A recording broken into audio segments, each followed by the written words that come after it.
good afternoon, or good evening, wherever you may be listening to us from here on this big, beautiful planet we call Earth. This is Michael Cross here with another edition of Unlock the Door Radio here on UCY TV Productions. Now, what I'd like to discuss is the idea that some people actually envision as a perfect ideal society.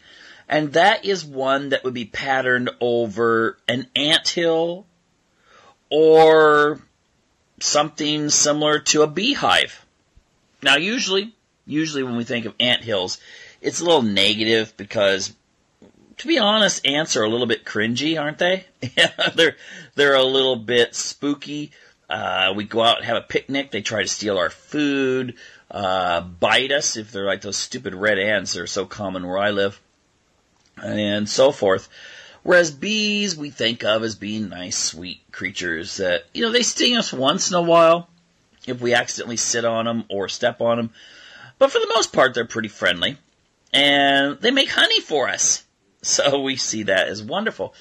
In fact, I think, is it Manchester, England, that the bee is like a city symbol? I just saw some article that a lot of people were getting bees tattooed after the terrorist attack that occurred there. But ultimately, bees and ants have one thing in common, and that is the structure of their society. And through it, you have the queen, and there's a small select, I'm not going to go into a biology lesson, okay, I don't want to bore you there, but there's a small select number of sometimes potential, but at least males and females that could take over, but the reproduction is carried out by the queen. And almost all of the remaining creatures that exist in either the hive or the anthill are working to, preserve the communal balance and homeostasis, and also just gather food and protect the hill or the hive from any and all intruders. That's why, for instance, if you're out having a picnic, they might bite you. They see you as a threat. But ultimately, there are people that think this would be a really good way to set up human society. And I deal with this in my, I have a book published. You can look it up if you're into like a science fiction book set in the era of Noah. It's called The Destiny of Our Past. Okay, it's just simple, The Destiny of Our Past. If you're in like Scandinavia, you can look up Libris, or if you're in America, you can look it up on Amazon, or UK, or I guess anywhere on Amazon. But ultimately, it is a society that is set up along these lines, in which you have an upper elite, they were a group that became elite because of eugenics. And the idea is that they control the society and ultimately use biotechnology as a means to maintain that control, but ultimately their end goal is to eliminate the commoner class, since they don't need them anymore. And then I'm also working on a book. I don't have a title. I've got some ideas, though, in which it's set actually in the very near future, dealing with microchip technology. And the idea would be that you could microchip people, but ultimately this microchip would take over who they are.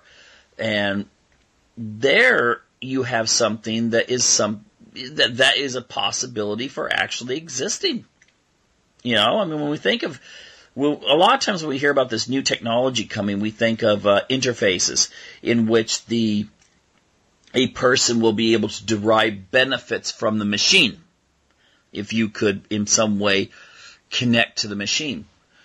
But interfaces work both ways. What if the machine is connecting to you? All right? You don't know what could actually be downloaded. Now, the thing is, I will say the human brain does not work the same way as a binary computer. some people have a false notion that it does. And there are some similarities, but there's also a lot of differences. But if you could get it to where you could send in impulses and be able to, well, even read a human's mind, and then be able to tailor the impulses coming from the computer to what that person already believes or feels or whatever, then you would have a device that could ultimately be the ultimate dystopian nightmare. Now, without going into more of the science fiction aspects, even though ultimately, you think about the stuff that you read about. I mean, I heard, I'm not going to go into detail. I saw a debate taking place on on the Facebook forums I belong to. And there were fans of radio show host Alex Jones and also Glenn Beck, and they were having it out.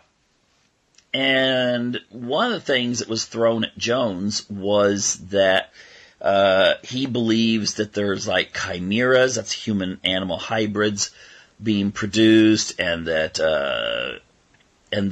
artificial intelligence might someday take over the earth. And some of the people that were against him were saying, this is so stupid, this is so silly. But hey, come on, okay? I have an interest in this stuff, alright? I have looked into it. I have explored it. I mean, you don't just sit down and write a book without any knowledge. And yet, I see people making comments that they have no idea what's going on out there. It doesn't take much research to see that there's some pretty interesting, some would say scary, experiments being done in which human DNA and animal DNA are mixed. All right? I mean, it is taking place. And most of it's to do research. Some of it's to, learn how the brain works. Some of it's to perhaps someday be able to use animal-grown organs for transplants and so forth. But it is taking place. A lot of it.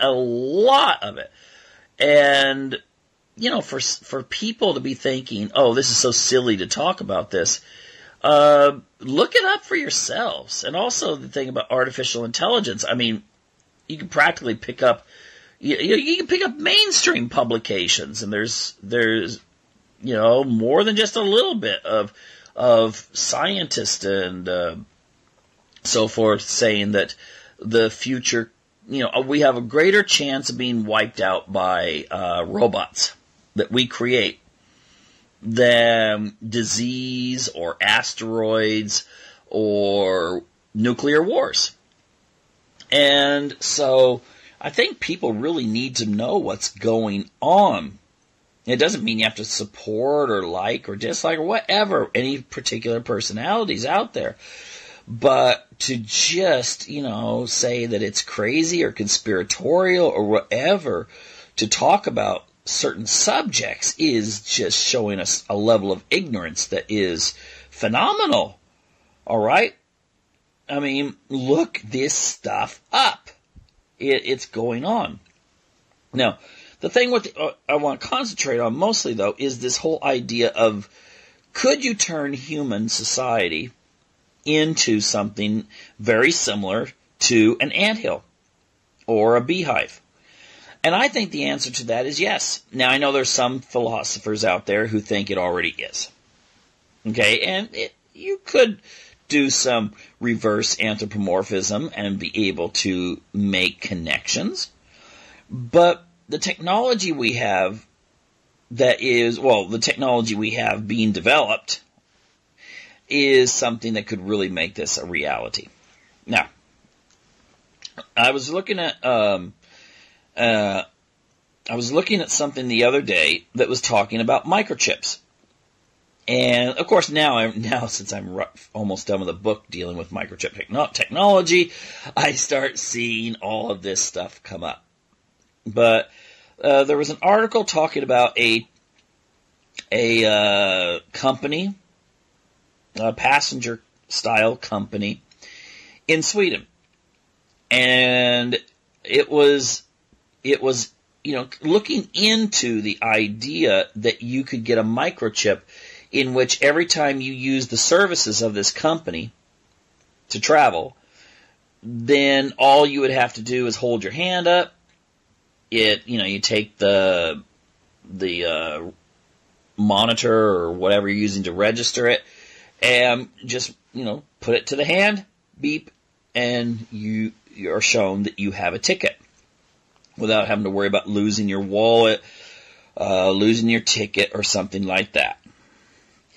Now, I've talked about microchipping in the past, and I have said you can make a good argument for it. I mean, in theory, you could have a microchip, walk into a store stark naked, and be able to do shopping, and then just walk right out, and the microchip will be registered, and whatever you bought will then be tabulated and taken out of your bank account. And, there's the idea that you wouldn't have to carry a wallet around when it comes to identification and all of this kind of stuff. And I guess unless someone cuts your hand off, which, that's the first thing that came to my mind, that would be, if you want to rob someone, just get the old hacksaw out and, then you could do it. But, you could argue that this would be very convenient. However, think about the cost. In my book, I better mention it, Destiny of Our Past. Anyway, in my book, the people are microchipped. Now, I don't deal much with microchipping. I never actually make it look like something that is the major part of the plot, because it's not.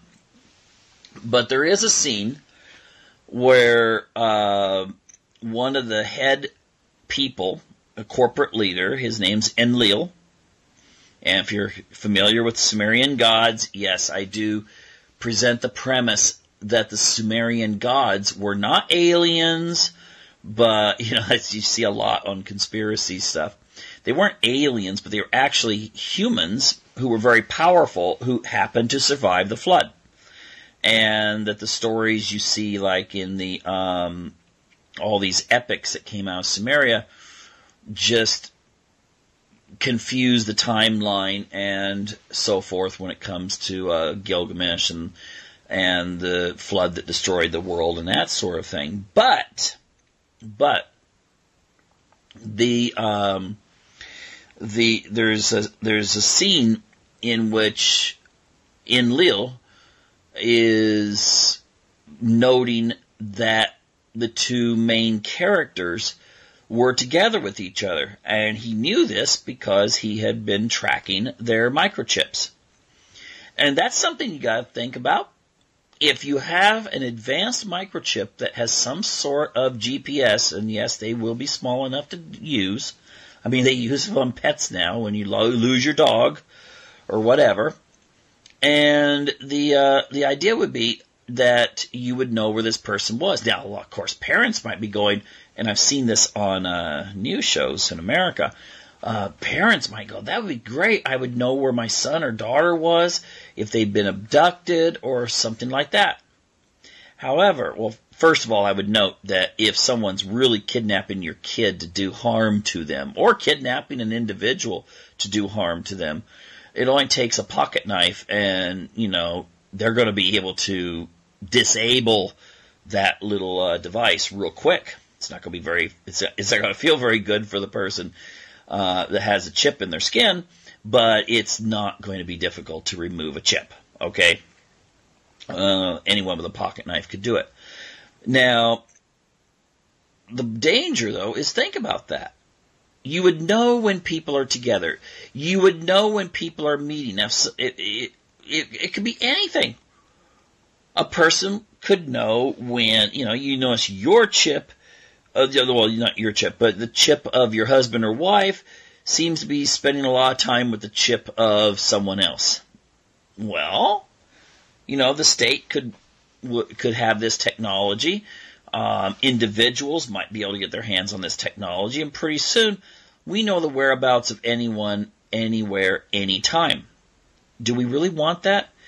Do we really want the state knowing where we're at all the time? Talk about what Edward Snowden warned about, saying that we were at risk of no privacy. I think Assange has also said this. Our privacy is just disappearing. You put chips in people, you might as well just, I was going to say just get a dog collar on. You don't need a dog collar. You got the chip. All right? In one of my other books, Descent into Darkness, the idea was also that the main character was trying to bring down this sex trafficking organization, but the problem is that in order to infiltrate it, you were going to have to be microchipped, and if you're microchipped, then that's going to really cut back on your ability to get around and do so in privacy. So, in other words, the danger would be that the heads of this organization would know if you were for some reason going into the police or something like that. So, that's the right book, Freedom from Conscience, Descent into Darkness. Now, the thing is, this would be a reality. This would be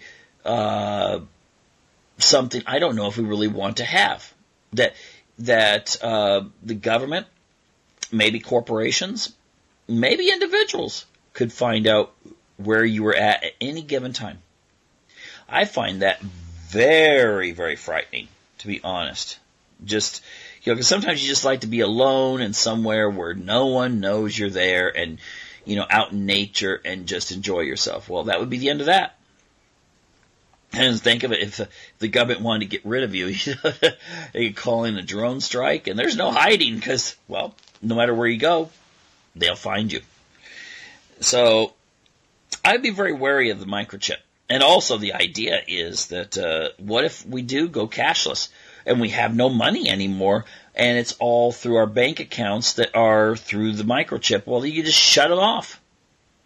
You're looking for someone, you know where they're at, but you can also make sure that they have no way of purchasing anything to get away from you, for instance. They can't buy a plane ticket or a train ticket or something like that.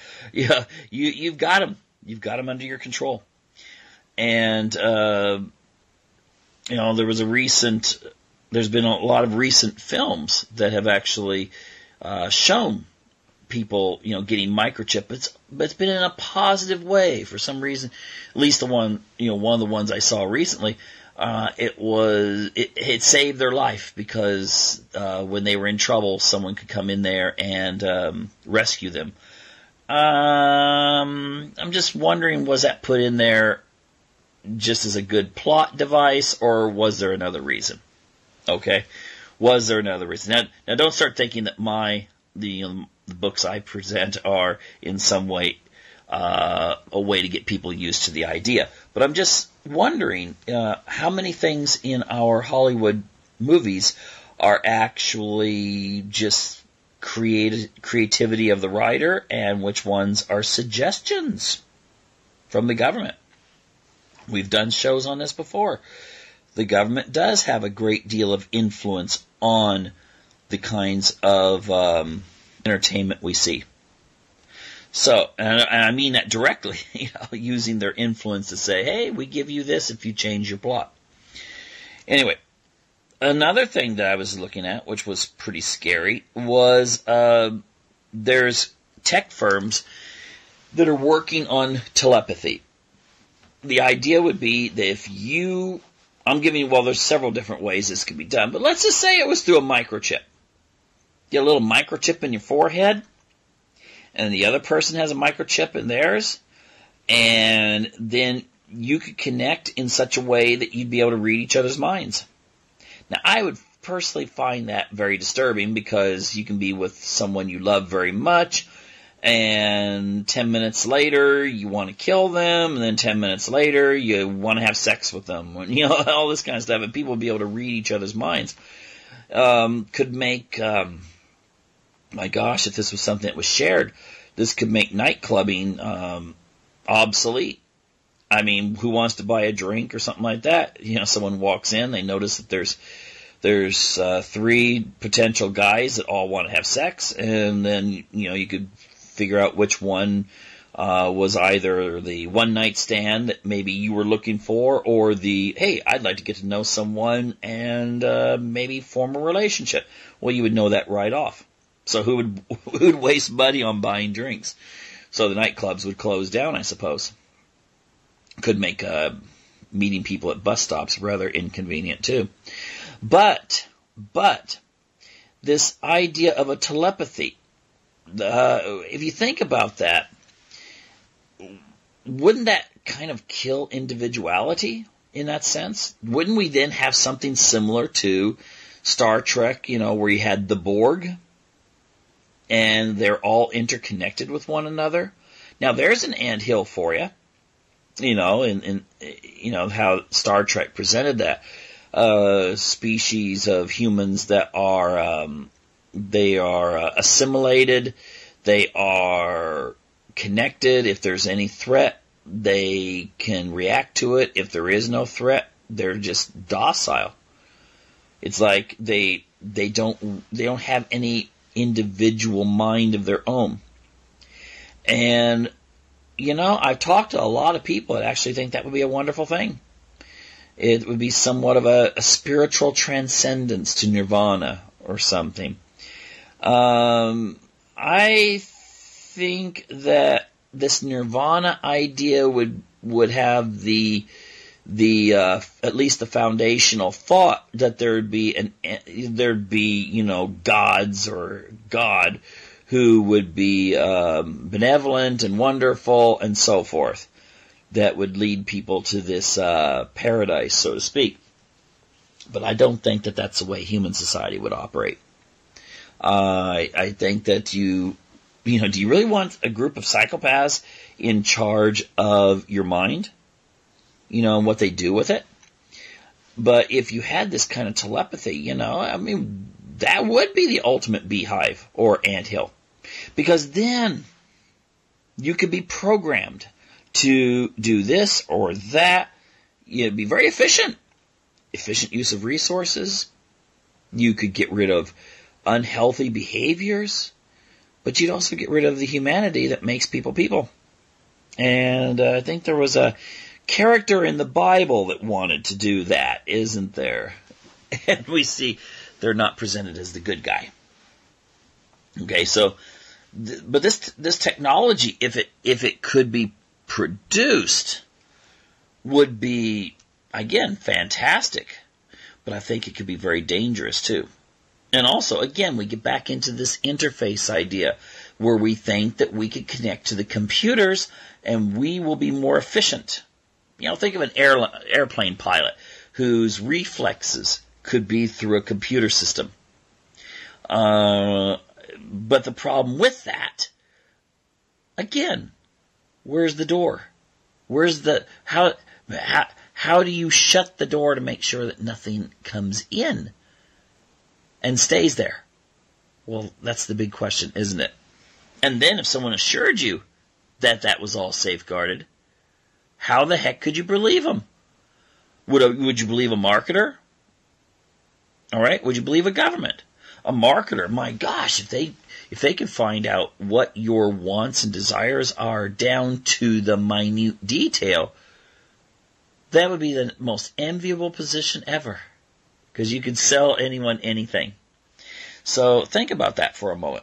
Now, there's another thing that I'm thinking is, in the Anthill philosophy, is we got a lot of people really promoting this whole thing with the basic income. I think Finland's experimenting with it. Now, you do a basic income, and I understand the rationale that we're going to continue losing jobs.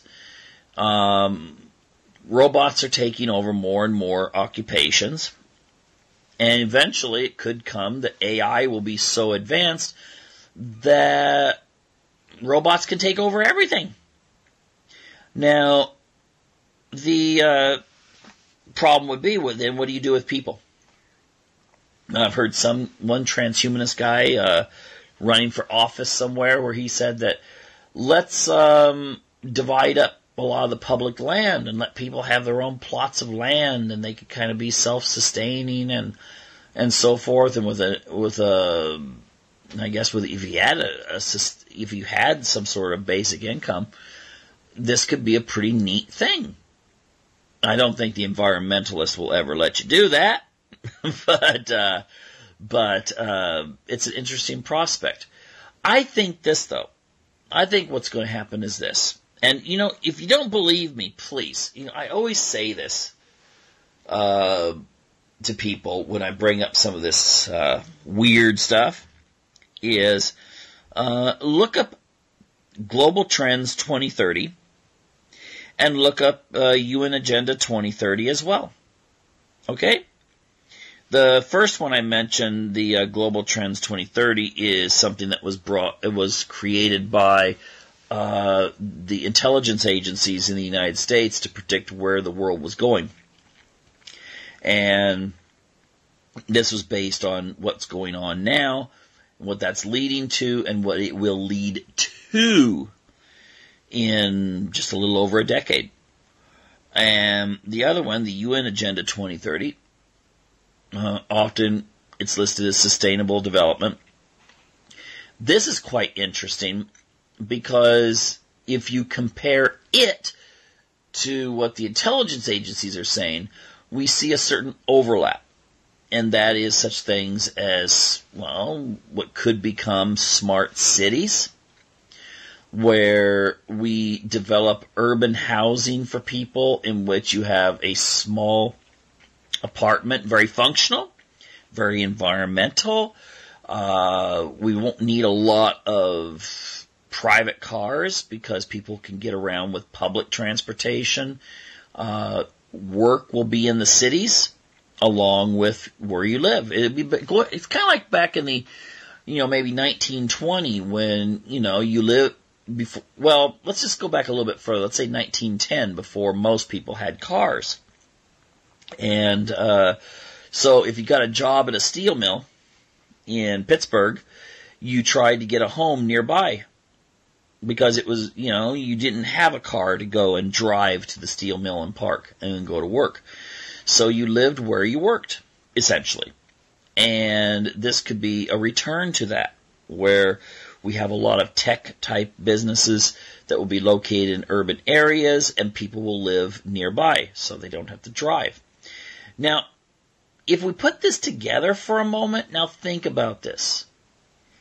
Small units of housing, all right? At least this is what I've been able to see through people's analysis of this, that it would be small, affordable units of housing, whether you had a job or you're getting a basic income, but then you also have to put in a certain amount of work. It'll depend. But do you really think that this kind of scenario will lead to human independence? I think it'd be quite the contrary. You give people just enough money to survive. You regulate what they're using in regards to resources. You basically are creating this anthill mentality in which it'll be, it almost sounds Marxist, from each according to their ability to each according to their need. It won't be Marxist in the sense of like this shared ownership of the means of production. That will be through mega corporations who will have the resources to be churning out the workers of the future, and that will be the robots, and researching more efficient, more intelligent, more versatile robots that will do all this work. And I think what's going to lead to is people, maybe plugging in and turning off. Just plug into your artificial uh, virtual reality units, and maybe connect to other people via your telepathy, and live in very much like a Matrix sort of world. Except it could be one made to your liking and to the people in whatever group you're in. Now think about this when it comes to reproduction and so forth. Will people in this fast-paced, everything now type environment really be suited for wanting to marry and have kids? I think not. I think what will happen is, and I've mentioned this in shows in the past, you're going to have polyamory. It'll be mostly females who will form family units.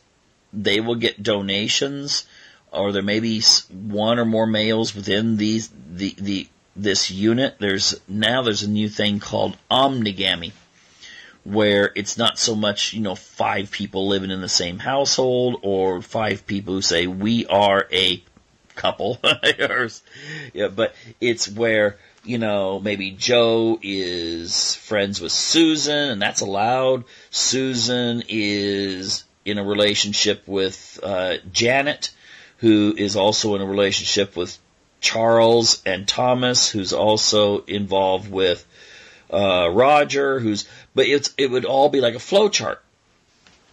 And this, I think, in a society where people no longer really have to exert effort when it comes to work, where they have their own little, I guess, dorm room type of, it's bigger than a dorm room, but existence, and you have all these other toys at your disposal, then most men will just opt just to be there. And, have this like self-indulgent lifestyle.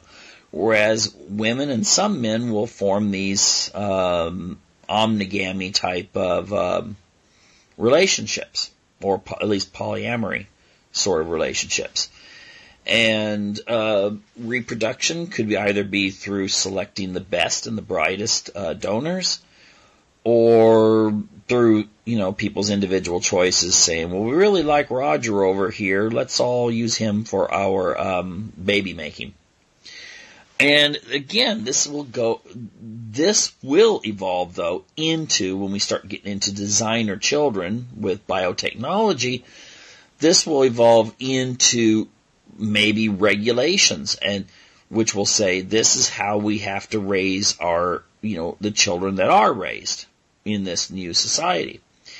And this will give much more power to the ones who hold the power in the first place, and that would be government and the large corporations. And so, I guess you could be an outlier. You could go out into the wilderness, maybe you live in Australia, go out in the outback, or you live in America and, go to Montana or someplace, and you could still survive. But the allure of this easy living in an urban area, if you just give up a lot of your autonomy, would be incredible. Plus, in all likelihood, the laws would be, they might try to set laws up to try to make it where it would be very expensive to live on your own, without being plugged into the matrix. So, we have this going on.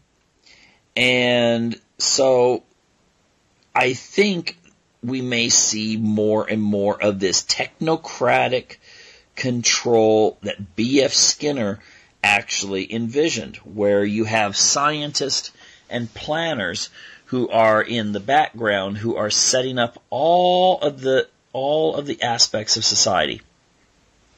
And yet people will just eventually not even care. Because it's not so much that it will be authoritarian in the sense that, like 1984, oppressive, mean, cruel, but it will be authoritarian. No, not even authoritarian. It'll be totalitarian. Authoritarian just means do something, I swat you for it. Totalitarian means think something, and I'll swat you for it. And in this way, we might be able to modify people's thoughts. we might be able to at least know who's thinking the things that need to be addressed.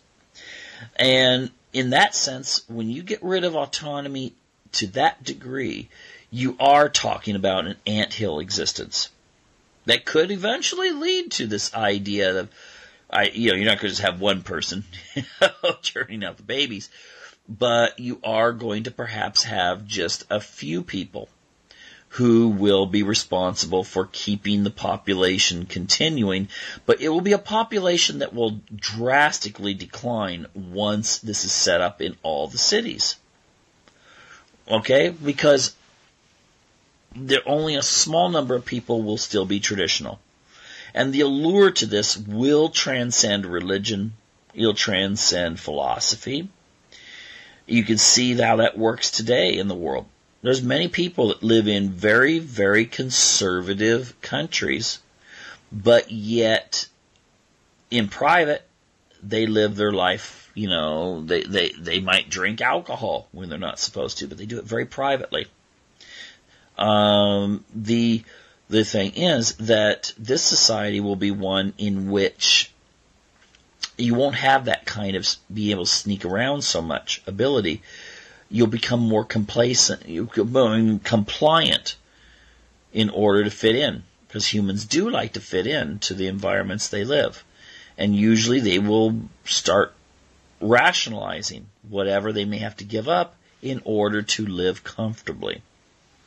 So I think ultimately we could wind up where, maybe 90% of the people on Earth will be living this anthill existence. And with the technology we have, it'll make it so much easier to do.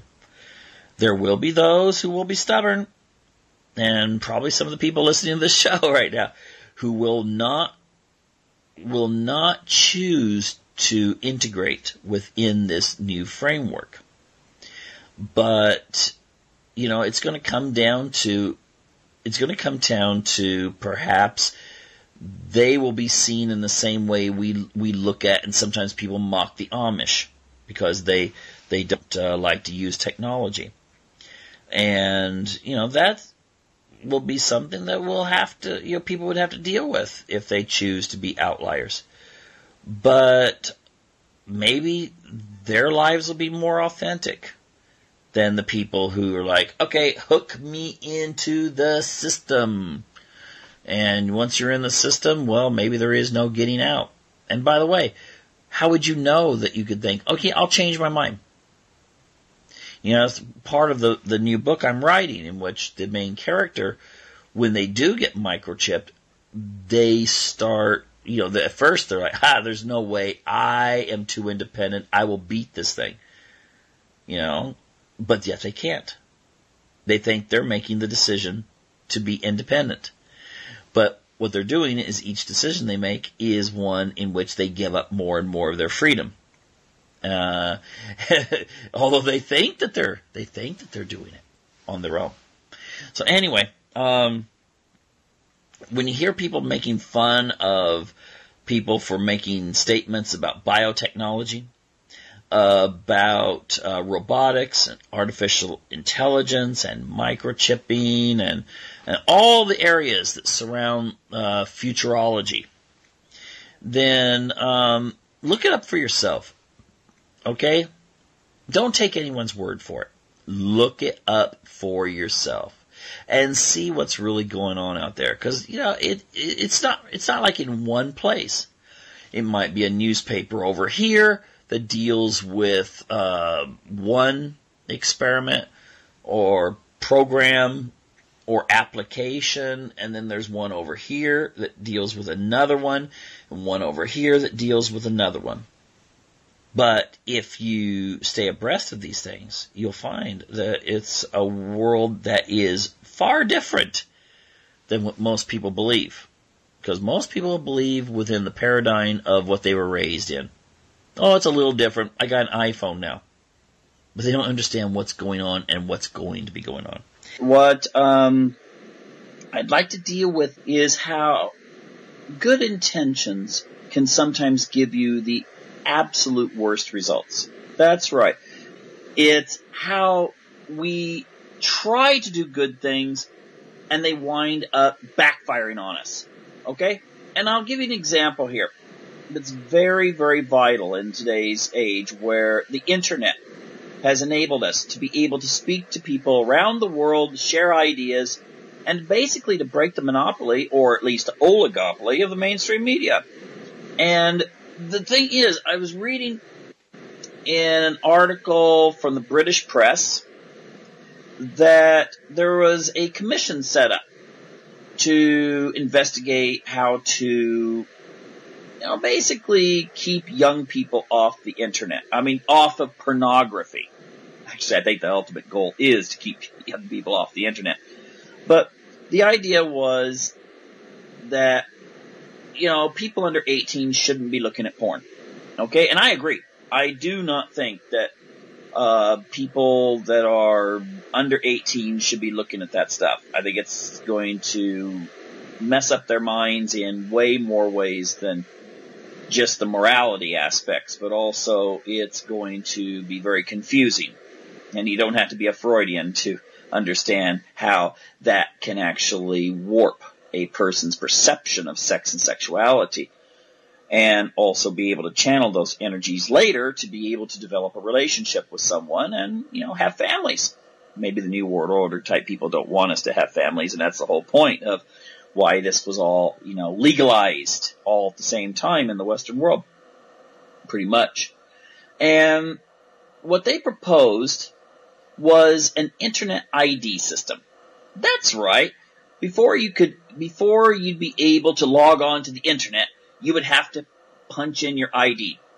Now, there was a civil rights group that was concerned that you could actually be keeping a history of, the porn habits of users who were 18 and above, and that maybe this could be some sort of psychometric profile. Well, as if the NSA doesn't already compile such lists. I'm sure they do. Who knows what goes on there in Salt Lake City, Utah, at that big NSA center. But the thing that really concerns me the most is not that aspect, but the whole aspect of granting authority to someone to be able to regulate the internet in such a draconian way. Think about this for a moment. Just think about this. You want to have the government having the right to be able to grant you a code that you would then use to log on to the internet. Oh, nothing could go wrong with that, could it? No, not anything could go wrong with that.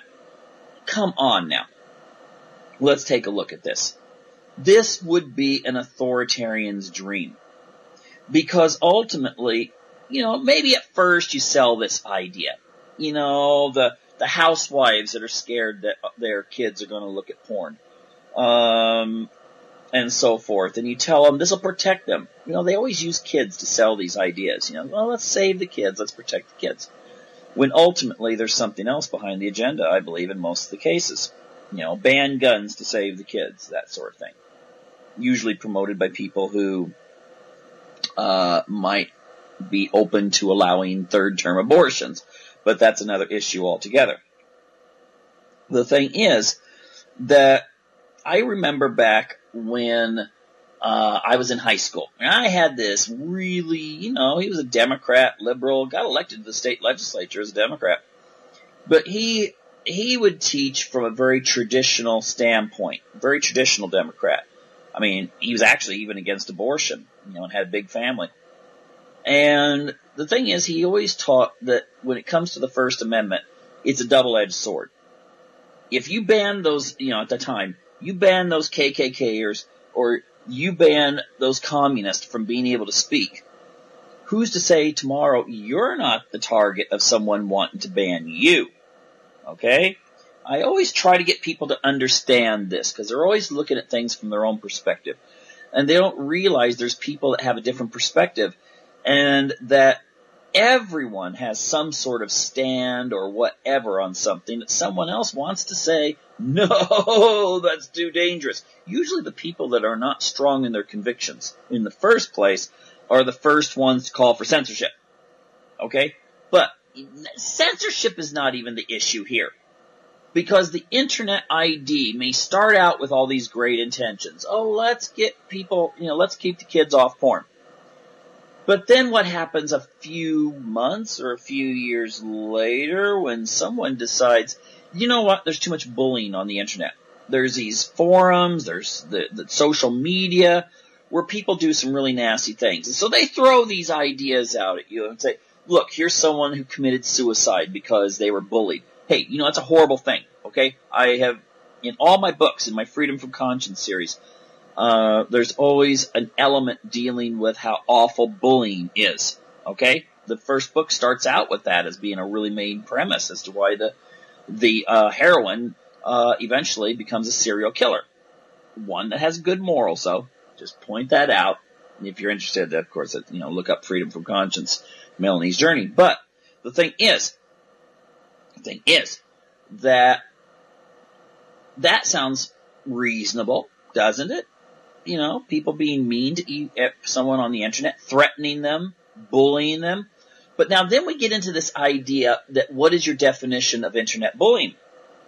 If I go onto a forum and I am discussing a political issue and someone says, oh, wait a minute, I feel triggered, I feel bullied, I feel like you've crossed the line.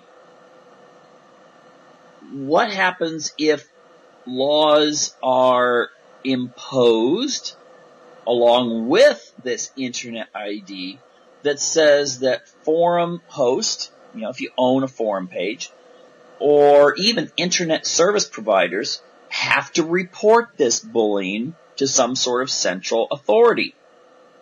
Well, then maybe the central authority decides, you know what, and let's say they have a very strong political stand, one way or the other, and you happen to be promoting or condemning a political stand they have. Well, you might wind up restricted from the internet. Maybe they'll set up a 3 strikes thing, First warning, oh, you better stop it, or there's going to be consequences. Second warning, hey, you're getting close. Third warning, bye-bye, no more internet for you, and it's it. You're off the internet. You can't discuss issues with people anymore. Now, there may be a few people out there that you kind of wish wouldn't be able to go and troll around the internet and just stir trouble up without actually really debating issues and contributing anything. However, what happens when it gets stricter and stricter and stricter, where all of a sudden you come up with, you're coming out there and maybe you have a religious website and you're saying, hey, I believe that, marriage is between a man and a woman and traditional family's best. And someone else comes along and says, I feel like you have violated something about my stands on issues, and you get reported. Pretty soon, you have no anonymity. You have no anonymity if you have to have an internet number. So therefore, you may be banned. And that's going to really stifle freedom of speech. I've asked audiences, and these audiences were not conservatives, okay? I've asked audiences if they have, raised their hands if they have actually moderated, if you know what I mean. They put down something and decided to change it or not share it because they were afraid of surveillance. You know what? Most people's hands go up. There's something they thought, oh yeah, this political stand I'm saying might get me on some sort of list somewhere. And that is really, really going to stifle free speech. Now, right now, the only thing you have to worry about is that you're being bugged by some intelligence agency, which you probably are. But, they have no authority, really. We don't live in a totalitarian system yet to where people are going to knock on your door. Well, now, wait. I have heard of some cases where people have put up some posts on social media, and they have had the police knock at their door. Hey, this would be much more efficient than sending the police to your door. Just go ahead and, beep, you're gone. Gone. You know what that would do to independent media? There are I know Hillary Clinton hates, this, what she calls the alternative right, and so, alt-right, is what the Democrats have been told to kind of use. I think they've been told that because I've noticed that after she gave that speech, there was a lot of people I know on social media who are Democrats. I mean, the strong Democrats. I mean, hardcore. That suddenly started using these terms, alt-right conspiracies and stuff like that. And so the thing is that this, there's so many thousands of people out there. There's someone that maybe has a podcast that reaches 3 people, okay? And there's others that reach millions of people. But this is going to stifle all of them. And, it's all going to start off. I really do believe this. It's all going to start off kind of like, Eve in the garden. But this time it's going to be a little different. When Eve was offered the fruit, by the way, it wasn't an apple because they didn't have apples, at least that we know of. We don't know where the Garden of Eden was. Okay, it could have been in Antarctica. We don't know, and we don't know how long ago it was. But it probably wasn't an apple. Okay, and because I've eaten an apple today, and I suddenly didn't get a whole bunch of knowledge from it. The thing is that the symbol of the apple was to gain knowledge and to gain wisdom and gain the powers of the gods. Okay? That's what it was all about. This is opposite. You're being offered an apple that if you take it, there are chains waiting for you in the other hand. Alright? Chains are waiting for you in the other hand if you accept this. Now, the thing is that we have a lot of these kinds of threats that are coming at us right now, but they're all sold on really nice things. For instance, I'm coming back to, this all connects, okay? This all connects.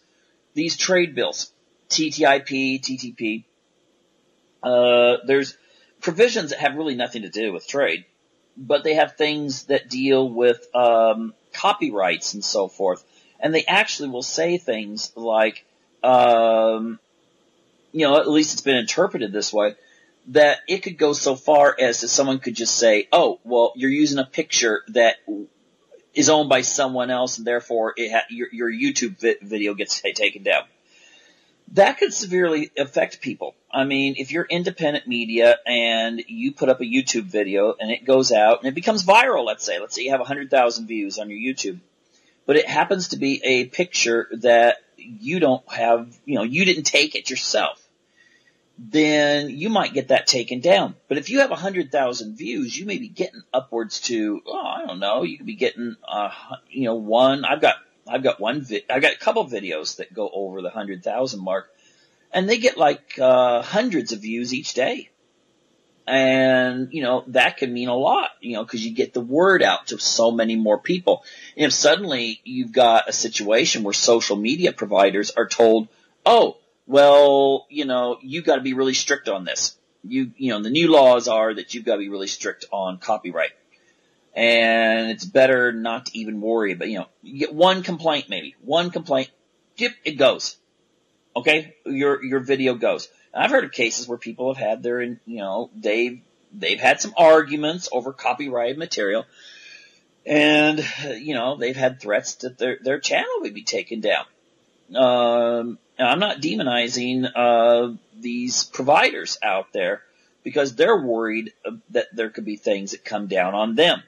And the thing is that I'm just worried that if we go this far, then again, the target will be those who don't go out and buy the rights to use photos and stuff like that. And again, it may seem very minor, but it's very major if this is one of the means by which you reach the population. Now, on top of that, that's one reason why I always use either I use pictures that have, if I interview a author or psychologist or any other expert and they've written a book, I generally put a picture of their book because that doesn't violate any copyright because I'm interviewing them and they are the ones who wrote the book. Okay, no problems there. Others, I take my own pictures. It may not be as exciting to see a picture of the forest or something like that, but I took that picture and therefore I have the rights to it. And I think it's going to get stricter. Again, it's going to be sold on protecting copyright. Well, you know something, there's something else about these trade bills. It says, you know, you can't put stuff up. If I read this right, it's that you can't put things up that are designed to attack a business. That's very vague. And, you know, you're attacking free trade or something like that. You know, there are states in the United States that actually have laws against, you know, going in as a worker in, let's say, a factory farm or a slaughterhouse or something, and then you film while you're inside. Okay, I had a little Skype problem there. The thing is, there's laws against going in and filming what's going on in these factory farms and then sharing it with people. That, I think, is a little draconian. I mean, Upton Sinclair that wrote the book The Jungle? And he was trying to show how these meat packing places and other places, it was a fictional book, but he was trying to show people what goes on. And, you know, I'm not one of these people that goes out and protests. You know, I'm not vegan or anything like that. But I think, you know, I grew up with, you know, we had farm animals and stuff. You know, we had a little bit of land. It was amateur, to be sure. But you understand that it's better to let the animals, at least during that period of their life, as they're growing and maturing and they're going to be harvested, that you should treat them with a certain level of compassion and respect. And the thing is, do you really want a system in which suddenly now you can't show these pictures? I mean, they should be proud of their farming practices that they're doing. Why not share it? Because they don't want people to see it, because they're like, oh my gosh, if people see this, they're going to really get angry. And these trade laws could even force, you know, countries that have laws against this sort of thing, these factory farm conditions and the mistreatment of animals, in my opinion. And, you know, suddenly those corporations that are involved in this could sue governments and say this is a violation of their free trade and get through with it. You see, again, here we're all like, well, hey, yeah, copyright's good. You know, you shouldn't steal someone's intellectual property. You shouldn't be attacking you shouldn't be targeting businesses and stuff like that. But you don't realize what happens if you make these kinds of laws. And then they can't even be repealed. Okay? This would never be repealed. And so we've got to worry about this. And then when it comes to the internet, I've even heard that there could be uses of these kinds of laws saying that you can't even link to publications that are copyrighted. Do you know what that would do to blogging? Do you know what that would do to, you know, a lot of times you link something to show that you're telling the truth to the description in your YouTube video or something, or other video sources. And that could be something that you're encouraging people to violate copyright, even though actually this is how these news publications that are out there are usually making money nowadays, is traffic to their websites. No, I'd rather have the Wild West than to have 1984. Okay? Give me OK Corral, that sort of thing, before you give me some sort of dystopian Hunger Games 1984 scenario that people get curtailed and their freedoms don't exist anymore.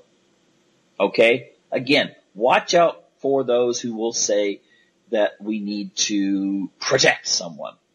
Because when they're saying that, often it's not them that, you know, that's not the person they're really trying to protect, or the people, or the class, or the group, okay? It's ultimately